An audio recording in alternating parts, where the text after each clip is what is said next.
Everyone, मैं आशा करती हूँ आप सभी ठीक होंगे। मैं कातिल हामी आप सभी का स्वागत करती हूँ आपके अपने चैनल प्यूपिल टीचर में। सीटेट दिसंबर 2021 की तैयारी को ध्यान में रखते हुए मैंने आप लोगों के साथ सीटेट पेपर 1 में पूछे जाने वाला एक महत्वपूर्ण विषय जिसे हम पर्यावरण अध्ययन के नाम से जानते हैं, इसकी एक स्पेशल सीरीज आप लोगों के साथ शुरू की थी। आज हम इसी सीरीज को कंटिन्यू करेंगे। देखिए, हम लोगों ने ईवीएस को शुरू किया था जो कि हमारे पेपर 1 के अंदर पूछा जाता है, जो कि क्लास 4 से लेकर क्लास 5 तक के लिए कंडक्ट होने वाली परीक्षा होती है। इसके लिए मैं आप लोगों के लिए अलग अलग पार्ट करा रही थी और एक एक पार्ट में मैं आपके साथ 2 से 3 चैप्टर आपके साथ कवर करूंगी। आज इस वीडियो सीरीज का हमारा चौथा पार्ट होने वाला है। अगर आपने इसके पहले के 3 पार्ट नहीं देखे तो डिस्क्रिप्शन में आपको प्लेलिस्ट की लिंक मिल जाएगी। साथ ही साथ अगर आपको डिस्क्रिप्शन में ना मिले तो आप प्लेलिस्ट सेक्शन में जाइए। आपको प्लेलिस्ट सेक्शन में हर विषय की अलग अलग प्लेलिस्ट मिल जाएगी। आप जिस भी विषय की तैयारी करना चाहें आप वहां से अपनी तैयारी कर सकते हैं। साथ ही साथ आप मेरे साथ टेलीग्राम ग्रुप में भी जुड़ सकते हैं। आज की इस वीडियो सीरीज में मैं आप लोगों के साथ, जैसे कि आपको पता है कि एनसीईआरटी हम कवर कर रहे हैं क्लास 3 से लेकर क्लास 5 तक की, और ये जो मैंने वीडियो सीरीज शुरू किया है ये मैंने आप लोगों के साथ एनसीईआरटी की जो क्लास 4 की ईवीएस की बुक है वहां से मैंने ये जो सीरीज है शुरू की है। तो देखिए, सबसे पहले हम क्लास 4 की ईवीएस को यहाँ पे कवर करेंगे, उसके बाद क्लास 5 की ईवीएस को करेंगे एंड देन हम लास्ट में यहाँ पे क्लास 3 की ईवीएस को कवर करने वाले हैं। और टाइमली मैं आप लोगों का सिलेबस कंप्लीट करा दूंगी ताकि आप लोग अच्छे से रिवीजन कर सके और हम लोग प्रैक्टिस सेट भी सॉल्व करेंगे। तो चलिए ये वीडियो शुरू करते हैं। आज का ये जो पार्ट हम शुरू करने जा रहे हैं उसमें हम लोग क्लास 4 की जो हमारी ईवीएस की किताब है उसका हम 9th चैप्टर से ये पार्ट शुरू करेंगे, जो कि है चेंजिंग फैमिलीज, यानी कि बदलते परिवार।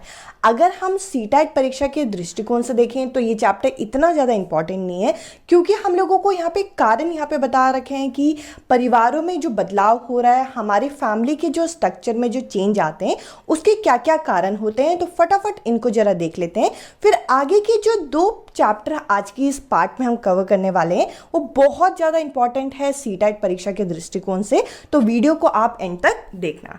तो चलिए, सबसे पहले हम ये देखते हैं कि क्या क्या कारण हो सकते हैं हमारे परिवार के जो स्ट्रक्चर होता है उसमें बदलाव के। तो देखिए, यहाँ पे इस पार्ट के शुरुआत में हम लोगों को एक पिक्चर यहाँ पे इस तरीके से दी गई है, नन्हा मेहमान। तो देखिए, अगर हम परिवार के स्ट्रक्चर की बात करें कि हमारे परिवार में कितने लोग हैं और किस तरीके से परिवार का जो आकार है, परिवार का जो स्ट्रक्चर है वो बदल सकता है, तो आप कह सकते हैं कि एक कारण तो ये हो सकता है कि हमारे परिवार में कोई नया मेहमान आ जाए, तो इस तरीके से हमारे परिवार का आकार बदल सकता है। तो पहला यहाँ पे कारण बता रखा है, जिसमें यहाँ पे हमें हॉस्पिटल की 2 इमेज दे रखी है कि यहाँ हॉस्पिटल के गेट से अंदर की तरफ जाते हुए एक परिवार दिखाते हैं, और दूसरी इमेज में हम लोगों को यहाँ पे दिखाते हैं कि एक बच्ची जो है इनके परिवार में पैदा हुई है। तो इस तरीके से इनके परिवार का जो आकार है, वो जो स्ट्रक्चर है वो बदला है, यानी कि अब इनके परिवार में एक और मेहमान आ गया है। इसके अलावा अगर हम देखें तो और क्या कारण हो सकते हैं, तो यहाँ पे हमें अगला कारण यहाँ बता रखा है, यहाँ पे बदली हो गई। तो देखिए, एक कारण ये हो सकता है कि आपके परिवार में अगर कोई सदस्य है जो जॉब पे जाते हैं और उनकी अगर क्या हो जाए, बदली हो जाए, यानी कि ट्रांसफ़र हो जाए।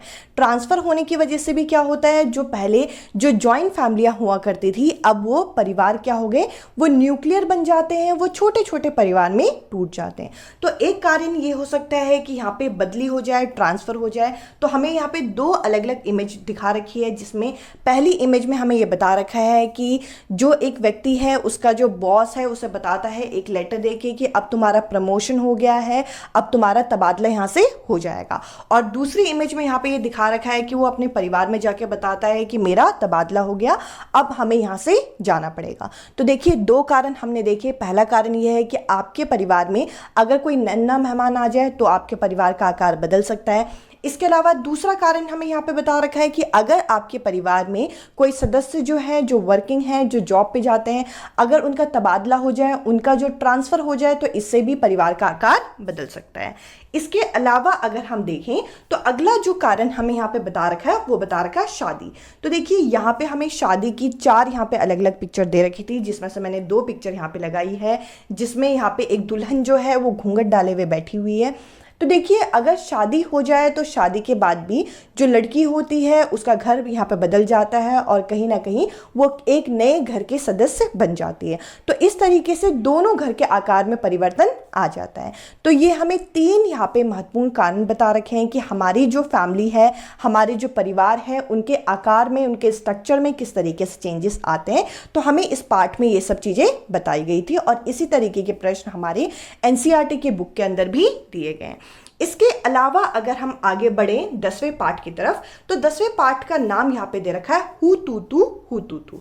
इस पार्ट में हमें कबड्डी के बारे में यहाँ पे बता रखा है। पार्ट की शुरुआत में अगर आप देखें तो इस पार्ट का नाम ही यहाँ पे हुतुतु दे रखा है और यहाँ पे लड़कियां जो है यहाँ पे कबड्डी खेल रही हैं, इस तरीके की इमेज यहाँ पे लगाई गई है और एक लड़की जो है अपने पाले से दूसरे पाले में जाके वहाँ पे कबड्डी खेल रही होती है। तो इस तरीके से कहानी यहाँ पे शुरू कर रखी है। तो चलिए आगे बढ़ते हैं और देखते हैं कि इस पार्ट में हमें क्या क्या चीज़ें जानने को मिलेंगी। तो जैसे कि मैंने कहा कि इस पार्ट का नाम हुतुतु है और इस तरीके की इमेज हमें इस पार्ट में यहाँ पे मिल जाएंगी। और अगर हमें कबड्डी के बारे में जानना है तो कबड्डी के खेल के बारे में हमें जानना बहुत ज़्यादा ज़रूरी है। यहाँ पे हमें एक पॉइंट में बता रखा है कि कबड्डी की जो प्रत्येक टीम होती है उसमें कितने यहाँ पे प्लेयर होते हैं। इसमें यहाँ पे 12 प्लेयर देखे जाते हैं, जिसमें से जो 7 प्लेयर होते हैं एक समय पे ये ग्राउंड में खेल रहे होते हैं और जो 5 बाकी बचे हुए होते हैं वो यहाँ पे सब्स्टिट्यूएंट का काम करते हैं, यानी कि अगर किसी को चोट लग गई या फिर कोई एब्सेंट है तो उनकी जगह पे वो चला जाएगा। तो इस तरीके से हमें यहाँ पे पता चला जो कबड्डी का खेल होता है उसमें आपके प्लेयर कितने होते हैं, 12 प्लेयर होते हैं, जिसमें से 7 प्लेयर जो होते हैं वो ग्राउंड में एक समय पे खेलते हैं और 5 जो होते हैं यहाँ पे विकल्प के तौर पे यहाँ पे होते हैं। इसके अलावा अगर हम इस पार्ट में देखें तो हमें और क्या जानना है। इस पार्ट में आपको एक इम्पॉर्टेंट यहाँ पे शख्स के बारे में बता रखा है जो कि है कर्णम मल्लेश्वरी। तो देखिए इनके बारे में हमें जानना बहुत ज़्यादा ज़रूरी है क्योंकि ये काफ़ी फेमस हैं और साथ ही साथ हमारी जो ईवीएस की किताब है उसके अंदर इनका यहाँ पे जिक्र किया गया है। तो सीटेट की परीक्षा में हमसे ये पूछा जा सकता है। तो देखिए यहाँ पे आप देखेंगे तो यहाँ पे लिखा गया है कि कई बार आप न्यूज़पेपर पढ़ते हुए इनका नाम यहाँ पे देखेंगे जो कि इनका नाम है कर्णम मल्लेश्वरी। ये एक वेट लिफ्टर है और साथ ही साथ ये कहाँ से संबंध रखती हैं, ये आंध्र प्रदेश की रहने वाली है। इनके पिताजी के बारे में भी यहाँ पे बता रखा है कि इनके पिताजी जो है वो पुलिस में हवलदार हैं और इन्होंने वेट लिफ्टिंग की जो अभ्यास है वो कब से शुरू कर दी थी, जब वे 12 वर्ष की थी तब से उन्होंने ये अभ्यास शुरू कर दिया था। और आज के समय में अगर देखें तो एक बार में वो यहाँ पे 130 किलोग्राम जितना वजन उठा लेती हैं। अगर भारत के बाहर देखा जाए कि भारत के बाहर कर्णम ने कितने मेडल जीते, तो यहाँ पे बता रखा है कि भारत के बाहर कर्णम ने 29 मेडल जीते हैं और उनकी जो 4 बहनें हैं वो भी यहाँ पे वजन उठाने का अभ्यास करती है। इनके बारे में यहाँ पे काफ़ी सारे पॉइंट पता चले। कर्णम मल्लेश्वरी किस खेल से संबंध रखती है, वेट लिफ्टिंग से। इसके अलावा ये कहाँ से बिलोंग करती है, या आंध्र प्रदेश से बिलोंग करती है। इनके पिताजी के बारे में भी पता चला, इन्होंने अभ्यास कब से शुरू किया, जब ये 12 वर्ष की थी। साथ ही साथ भारत के बाहर कितने मेडल इन्होंने जीते, 29 मेडल इन्होंने जीते हैं। इसके अलावा अगर हम आगे बढ़ें तो अगला जो पार्ट हमें देखना है, देखिए आज के चौथे पार्ट में मैंने आप लोगों के साथ चैप्टर 9, 10 और 11 ये 3 चैप्टर मैं आपके साथ डिस्कस कर रही हूँ। इसके पहले के जो 3 पार्ट हैं उसमें मैंने स्टार्टिंग के जो आपके क्लास 4th की ईवीएस के जो चैप्टर हैं यानी कि 1 से लेकर 8 जो चैप्टर हैं वो मैंने आपके साथ कवर किए थे। अगर आप ये पार्ट पहली बार देख रहे हैं और अगर आपको ये पार्ट पसंद आए तो आप उन पार्ट्स को भी ज़रूर देखिएगा क्योंकि आपको अपनी जो तैयारी है वो शुरू से लेकर आखिरी तक करनी है। तो चलिए अब हम 11वां पार्ट देखते हैं जो कि है फुलवारी। तो देखिए हमें फूलों की घाटी, फुलवारी और साथ ही साथ फूलों के बारे में यहाँ पे इस पार्ट के अंदर पढ़ना है। यहाँ पे हम लोगों को एक स्टार्टिंग में ही पहले 3 लाइन में काफ़ी इंपॉर्टेंट बात बता रखी है कि उत्तरांचल के पहाड़ों के बीच में एक ऐसी जगह है जहां फूल ही फूल है और उसे इस जगह को क्या कहा जाता है, फूलों की घाटी कहा जाता है। तो देखिए अगर हमसे पूछा जाए कि फूलों की घाटी किसे कहा जाता है और क्यों कहा जाता है तो आपको ये पता होना चाहिए कि उत्तरांचल के पहाड़ों में एक ऐसी जगह है जहां बीचों बीच फूल ही फूल पाए जाते हैं और इसी वजह से इसे फूलों की घाटी कहा जाता है। आगे देखिए, आगे भी यहाँ पे इसी पॉइंट को यहाँ पे एक्सप्लेन किया गया है कि उत्तरांचल के हिली एरिया में कुछ ऐसी जगह है जहाँ पे फ्लावर्स ही फ्लावर्स मिलते हैं, तो ऐसी इस जगह को क्या कहा जाता है?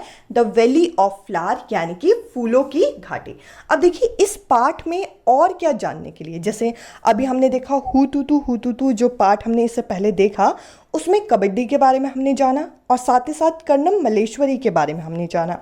अब इस पाठ में और क्या चीज़ें जानने की है जरा देख लेते हैं। यहाँ पे देखिए इस पाठ के अंदर हमें मधुबनी पेंटिंग के बारे में बता रखा है। आप यहाँ पे मधुबनी पेंटिंग देख सकते हैं। ये पेंटिंग कुछ इस तरीके से दिखाई पड़ती है। अब इस पेंटिंग के बारे में हमें काफ़ी सारी चीज़ें यहाँ पे बताई गई है। ये सबसे पहले आप यहाँ पे देख सकते हैं, बिहार में मधुबनी नाम का एक जिला है। सबसे पहले तो ये जो मधुबनी पेंटिंग है इसका नाम किस पे पड़ा? तो बिहार के एक जिले के नाम पे ही इस पेंटिंग का नाम पड़ा गया है। अब इसके अलावा आगे यहाँ पे बता रखा है, त्योहारों और खुशी के मौके पर वहाँ घर की दीवारों पर और आंगन में इस तरह के चित्र बनाए जाते हैं। तो देखिए यहाँ पे हमें बताया रखा है कि बिहार का एक जिला है जो कि है मधुबनी, और यहाँ पे क्या किया जाता है? त्योहारों में और साथ ही साथ खुशी के मौके पे घर की दीवारों में, साथ ही साथ आंगन में इस तरीके की चित्रकला की जाती है। और इसी वजह से इस पेंटिंग का नाम क्या रख दिया गया? मधुबनी पेंटिंग। अब देखिए आगे यहाँ पे बता रखा है, यह चित्र पीसे हुए चावल के घोल में रंग मिलाकर बनाया जाता है। तो देखिए इसकी खास बात क्या है मधुबनी पेंटिंग की, कि जो चित्र हमारे बनाए जाते हैं, चावल को पहले पीसा जाता है और उसमें रंगों को मिक्स किया जाता है, मिलाया जाता है, और इसके बाद इस तरीके की पेंटिंग की जाती है। ये रंग भी खास होते हैं, ये जो रंग लिए जाते हैं ये भी काफ़ी खास होते हैं। और यहाँ पे बता रखा है कि इन्हें बनाने के लिए नील, हल्दी, फूल, पेड़ों के रंग इत्यादि का इसे शामिल किया जाता है। तो देखिए यहाँ पे बता रखा है कि ये जो मधुबनी पेंटिंग है ये कहाँ से लाई गई है? ये बिहार का एक जिला है, वहाँ पे इसे बनाया जाता है त्योहारों के मौके पे और या फिर खुशी के मौके पे। साथ ही साथ यहाँ पे इसके बारे में और क्या बता रखा है, इसमें जो रंगों का प्रयोग होता है वो रंग किस तरीके के होते हैं। इसके जो रंग है वो नील, हल्दी, फूल, पेड़, पत्तों, इनसे ये पीस के यहाँ पे बनाया जाता है इनके रंग। और साथ ही साथ इन रंगों को यहाँ पर किसके साथ? चावल के घोल के साथ मिला के इसे इस तरीके की पेंटिंग की जाती है। अगर इस पेंटिंग में देखें तो इस पेंटिंग में क्या क्या चीज़ें बनती हैं, तो कोई मनुष्य हो गया, यहाँ पे जानवर हो गए, पेड़ पौधे, इस तरीके के चित्र इसमें बनाए जाते हैं। फूल पत्तियाँ जो हैं इसमें बनाई जाती हैं। आप यहाँ पे मधुबनी पेंटिंग देख सकते हैं। तो देखिए जैसे कि मैंने कहा था चेंजिंग फैमिलीज में, तो हमें कारण बताए गए कि परिवार के बदलने के क्या क्या कारण है, हमने वो देखे। इसके अलावा हुतुतु में हम लोगों ने कबड्डी के बारे में देखा, कर्णम मल्लेश्वरी के बारे में देखा। साथ ही साथ ये जो हमारा फुलवारी है यानी कि द वैली ऑफ फ्लावर, इस पार्ट में हमने यहाँ पे किसके बारे में देखा? मधुबनी पेंटिंग के बारे में देखा।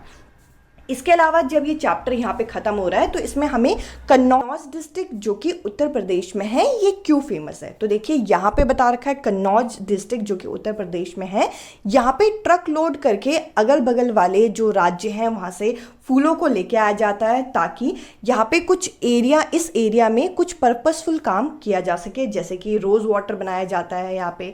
इसके अलावा केवड़ा वाटर बनाया जाता है इन फूलों की मदद से, और उसके बाद इनकी मार्केटिंग की जाती है।